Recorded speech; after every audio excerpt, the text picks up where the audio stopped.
Une autre définition d'une bonne œuvre, c'est une action charitable faite envers le prochain, pas faite envers toi. Tout ce que tu fais pour toi, ce n'est pas une bonne œuvre. C'est lorsque tu fais pour quelqu'un d'autre, lorsque tu fais quelque chose pour quelqu'un d'autre, mais dirigé par l'amour, pas par la stratégie. Parce que maintenant, il y a des gens qui pratiquent des bonnes œuvres par stratégie. Je l'aide pour qu'il m'aide demain. Je l'aide pour la visibilité. Je fais ça pour avoir la crédibilité. Je fais ça pour avoir des likes, des abonnés, des vues. Je fais ça pour avoir des soutiens du gouvernement. Je fais ça pour qu'on puisse soutenir mon ONG et comme ça, je vais m'enrichir. Ça, ce ne sont pas des bonnes œuvres. Une bonne œuvre est une bonne œuvre lorsque tu le fais par amour, c'est dire de manière désintéressée. Tu ne t'attends à rien du tout. Chaque fois que tu t'attends à quelque chose, ce n'est pas une bonne œuvre. Une bonne œuvre est une bonne œuvre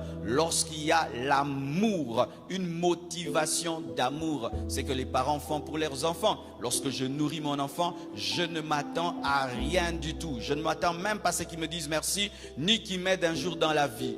Je n'attends rien du tout. C'est ça une bonne œuvre. Lorsque tu aides un aveugle sur la route, il n'y a pas de caméra, il n'y a pas de micro, il n'y a pas de photo, tu lui donnes et tu t'en vas et lui aussi s'en va. Et des fois même il oublie de te dire merci. Ça c'est une bonne œuvre. Mais lorsqu'il y a de la stratégie derrière, lorsqu'il y a une visée derrière, lorsqu'il y a un but égoïste derrière, ce n'est pas une bonne œuvre. Comment quelqu'un peut se sacrifier, peut donner tout ce qu'il a, peut même donner toute sa vie sans amour? Oui, on peut faire cela par orgueil. On peut faire cela par vantardise. On peut faire cela même par compétition. Une bonne œuvre est pratiquée dans l'amour. Et l'amour ne s'attend à rien. À rien. Je t'aime, point barre. Que tu m'aimes, que tu ne m'aimes pas, je t'aime.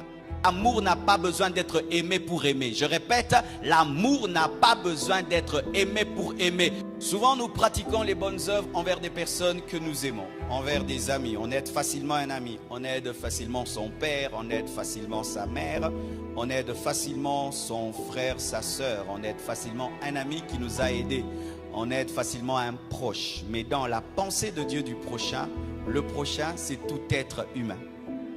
Ton prochain, c'est tout homme créé à l'image de Dieu et à sa ressemblance. C'est celui-là ton prochain. Regarde ton voisin, c'est lui ton prochain. Même si tu ne connais pas son nom ni son adresse, c'est lui ton prochain. Regardez, la parole de Dieu nous parle de cet homme qui a été tabassé, qui a été laissé au bord du chemin. Des hommes spirituels sont passés par là, le lévite est passé par là, le sacrificateur aussi est passé par là. Je suis sûr qu'il disait, ah j'ai tellement de choses à faire, je dois aller prêcher, ah je dois offrir une offrande. Alors qu'il y avait un homme qui était à terre, qui était mourant, ils sautent ce problème et ils vont s'occuper des choses spirituelles alors que leur prochain était là à terre et avait besoin d'aide. Et qui est venu l'aider? C'était un homme sans spiritualité, entre guillemets, un homme prétendu charnel. Les Samaritains étaient rejetés par les Juifs, des hommes méprisés, mais c'est cet homme qui a manifesté l'amour, c'est lui qui avait la vraie religion.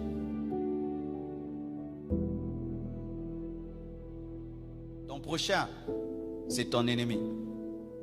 Faites du bien à vos ennemis. Donnez à ceux qui ne vous donnent jamais. Donne à ton frère qui ne te donne jamais, à ta soeur qui ne te donne jamais. Un jour tu as eu un grand problème, jamais il a refusé de t'aider. Va faire du bien à cette personne. Ton prochain, ce n'est pas seulement ton ami. Ton prochain, c'est aussi ton ennemi. Ton prochain, ce n'est pas seulement celui que tu connais, c'est celui aussi qui est lointain, même un étranger.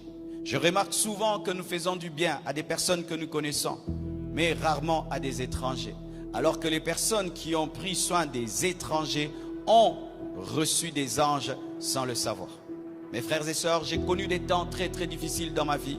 Et je vous assure, ce sont des personnes qui ont appliqué cette parole, qui ont été pour moi vraiment des sources de consolation et de paix.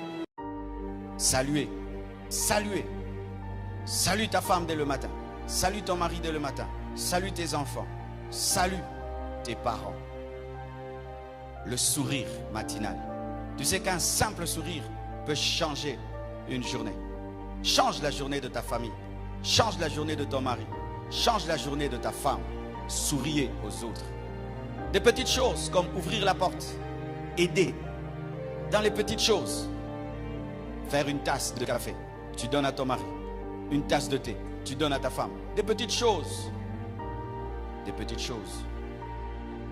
J'ai remarqué ceci, que ceux qui sont égoïstes dans peu de choses sont aussi égoïstes dans des grandes choses. Si dans le peu que tu as, tu ne partages pas, même quand tu auras des millions, tu ne partageras pas. Ne dis pas non, je ne partage pas parce que j'ai rien. Non, tu as déjà un mauvais cœur. Je connais des gens, il n'a qu'une seule banane, il va la partager. Il va partager une banane. C'est un plaisir. Mais toi, tu ne partages pas la banane. Même quand tu auras tout un régime, tu vas le bouffer. Oui, ne justifiez pas votre égoïsme derrière votre pauvreté. Je n'ai rien, je n'ai rien. Tu as quelque chose. Tu peux même partager ton repas. J'avais un ami, il n'avait pas beaucoup. Mais chez eux, en ces temps-là, ils mangeaient bien. Alors qu'est-ce qu'il faisait? À 13h, il faisait que tous les amis débarquent à la maison. Et on débarquait comme des parachutistes. Frère, on mangeait même plus que lui. C'est comme ça que Dieu l'a béni. Il n'avait rien, mais il avait une maman qui préparait beaucoup, qui lui donnait vraiment la ration de 4 personnes. Et nous, on intervenait.